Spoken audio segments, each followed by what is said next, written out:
अस्सलाम वालेकुम students, I am Rafe Khan. हम पढ़ रहे हैं बायोलॉजी 10th क्लास। तो आइए अपना लेक्चर स्टार्ट करते हैं। आज हमारा लेक्चर है पेरिफेरल नर्वस सिस्टम।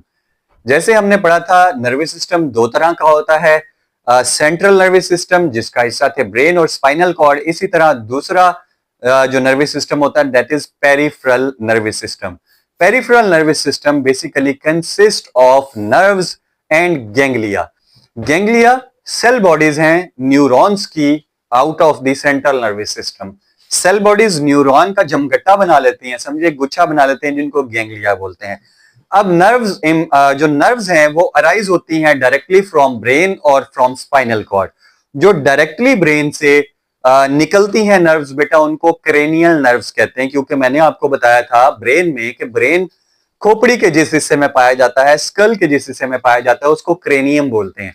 तो ऐसी नर्व जो डायरेक्टली स्टार्ट होती हैं, निकलती हैं ब्रेन से, उनको क्रेनियल नर्व्स बोलते हैं। और हमारी बॉडी में क्रेनियल नर्व्स के 12 जोड़े यानी कि 12 pairs of cranial nerves present होते हैं, जबकि स्पाइनल कॉर्ड में 31 पेयर्स ऑफ स्पाइनल नर्व्स होती हैं। ऐसी नर्व जो डायरेक्टली स्पाइनल कॉर्ड से निकलती हैं उनको स्पाइनल नर्व बोलते हैं।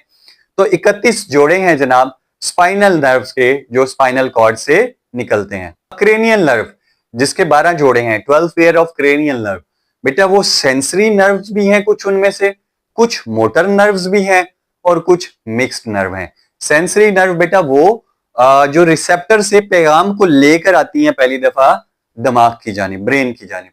मोटर नर्व वो जो दिमाग से पैगाम लेकर जाती हैं इफेक्टर की जानिब। और मिक्स्ड नर्व जो पैगाम लेकर आने का भी काम कर रही हैं, लेकर जाने का भी काम कर रही हैं। जबकि स्पाइनल नर्व जिनके 31 पेयर्स हैं वो सब की सब तमाम की तमाम है मिक्स्ड नर्व, क्योंकि उनमें सेंसरी न्यूरॉन्स के एक्सॉन्स भी हैं और मोटर न्यूरॉन के एक्सॉन्स भी हैं। तो वो डबल काम करती हैं, पैगाम को दिमाग तक लेकर जाना और पैगाम को दिमाग से इफेक्टर तक लेकर आने का। जैसे कि मैंने आपको पहले बताया, सेंसरी नर्व्स और क्रेनियल नर्व्स मिलकर दो तरह के पाथवे बनाते हैं। एक है सेंसरी पाथवे जिसमें सिर्फ और सिर्फ रिसेप्टर से जो तब्दीली चेंज की जाती है उसका सिग्नल, उसकी nerve impulse, sensory nerve impulse brain तक लेकर जाई जाती है। दूसरा पाथवे है मोटर पाथवे। मोटर पाथवे में जनाब ब्रेन से ऑर्डर लेकर जाया जाता है इफेक्टर तक। अब मोटर पाथवे 2 सिस्टम्स बनाता है, एक बेटा सोमैटिक नर्वस सिस्टम, दूसरा ऑटोनोमिक नर्वस सिस्टम। अगर बात करें सोमैटिक नर्वस सिस्टम की तो ये कॉन्शियस या वॉलेंट्री मूवमेंट को कंट्रोल करता है, लाइक स्केलेटल मसल की मूवमेंट आप अपनी मर्जी से कॉन्शियसली कर रहे हैं, ठीक है। जैसे मैं बोल रहा हूं कॉन्शियसली बोल रहा हूं, अगर मैं चाहूं तो मैं चुप भी हो सकता हूं। तो ये वॉलेंट्री मूवमेंट या कॉन्शियस मूवमेंट को कंट्रोल करता है somatic nervous system. Autonomic nervous system, जैसे नाम से जाहिर है autonomic nervous system, autonomic nervous system ऐसी चीजों को कंट्रोल करता है जो ऑटोमेटिकली होती है, जिसको हम अपनी मर्जी से कंट्रोल नहीं कर सकते, जैसे दिल की धड़कन, रेट ऑफ ब्रीथिंग, आंखों का झपकना, डाइजेस्टिव सिस्टम, ब्लड प्रेशर, इनको कंट्रोल करता है ऑटोनोमिक नर्वस सिस्टम। अब ऑटोनोमिक नर्वस सिस्टम की आगे 2 डिवीजन है, एक है सिंपैथेटिक नर्वस सिस्टम और एक है पैरासिम्पैथेटिक नर्वस सिस्टम।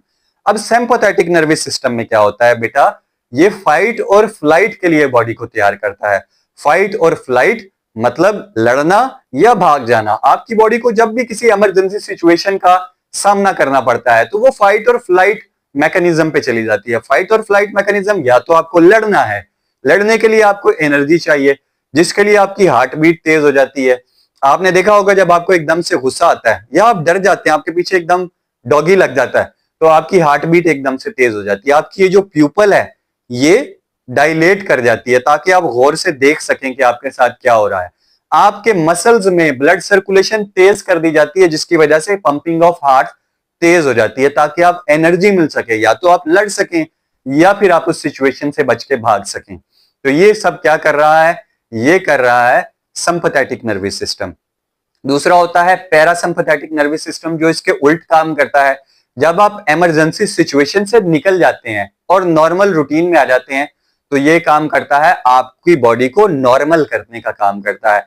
आपकी हार्ट बीट को नॉर्मल रेट पर ले आता है, ब्रीथिंग रेट को नॉर्मल रेट पर ले आता है, आपकी आईज की प्यूपल को सुकेड़ देता है, मतलब कि नॉर्मल कर देता है। आपका डाइजेस्टिव सिस्टम जो रुक चुका था ताकि आपकी दिल की धड़कन तेज हो और सारा ब्लड जाए आपके मसल्स में, उसको नॉर्मल करता है और डाइजेस्टिव सिस्टम को एक्टिव कर देता है, यानी कि ये आपकी बॉडी को नॉर्मलाइज करता है। तो ये था बेटा हमारा आज का टॉपिक, जिसमें हमने पढ़ा पेरिफेरल नर्वस सिस्टम। इसमें हमने टोटली पढ़ा कि पेरिफेरल नर्वस सिस्टम क्या होता है, क्रेनियल नर्व क्या है, स्पाइनल नर्व क्या है। मैं आपको वैसे ब्रेन और स्पाइनल कॉर्ड दोनों का लिंक जो है अपने फर्स्ट कमेंट में पेस्ट कर दूंगा, ताकि अगर आपने सेंट्रल नर्वस सिस्टम को पढ़ना हो तो आप वो भी देख सकें। हमारी वीडियो डेली 7 बजे अपलोड की जाती है। अगर चैनल को सब्सक्राइब नहीं किया तो सब्सक्राइब कर लें और मेरी वीडियो को लाइक करना मत भूलिएगा। आप हमें ज्वाइन कर सकते हैं दिए गए लिंक्स पर। अपना बहुत सारा ख्याल रखिएगा। आपसे मुलाकात होगी कल एक नए टॉपिक के साथ। अल्लाह हाफिज।